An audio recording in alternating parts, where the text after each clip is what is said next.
क ते कोण आहे? ते नशीब लिहणारं डिपार्टमेंट आहे. म्हणजे आपल्या संग काय घडतं काय घडणार आहे ते हेच लिहते का? हा, त्याली एकदा भेटायचं आहे आम्हाला. जा भेटा. क मग नशीब तुम्हीच लिहिलं होतं का? सगळ्याचं मीच लिहतो. मग या नशिबात बायको कोण होती लिवली एखादी? लिवली होती एक, पण ती तुले पसंत नव्हती आली. अहो ती काळी होती. अरे तू तो तोंड पाय आरशात. तुले तर गेंडा बनवणार होतो आम्ही, पण चुकून माणसा जन्म झाला तो. बर ते जाऊ द्या, पण 15 वर्ष मी शाळा शिकलो पण एक बी नोकरी नव्हती लिवली तुम्ही माझ्या नशिबात. अरे खेकड्या, तो आहे नशिबात पंतप्रधान म्हणा लिवेल होतं, पण तू कधी निवडणुकीला उभाच नाही राहिला. पण बायको तर लिवायला पाहिजे होती ना माझ्या नशिबात. तू तोंड चांगलं नाही रे. अहो ज्या लोकांच्या तोंडात दात नाही डोक्यावर केस नाही त्याला बायका भेटू राहिल्या. अरे त्याचं नशीब चांगलं लिवेल म्या. मग नशीब लिवायची टायमाला करू ना बाहेर जाता का तुम्हाला?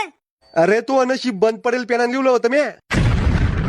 को तुम्ही माझ्या जिंदगीत दुःख दर्द कवून लिवले एवढे? तो नशीब लिवायच्या दिवशी टेन्शन मध्ये होतो मी. को माझ्या नशिबात एवढी बिंडोक बायको कवून लिवली? अरे तो नशिबात बायको लिवली हीच मोठी गोष्ट आहे. ओ तिनीच तमावा जीव खाजाय आणि मग रक्त पिजाय. अरे तू ही बायको मागच्या जन्मात चुडेल होती. को गांजा फुकून नशीब लिवलं होतं का मावा? मया नांदी नका लागू, नाही तर पुढच्या जन्मात वटवागुळ बनवीन. मग लटकाना झाडाला उलट. ए राहुल तोय बाबा पाय कुठे? ते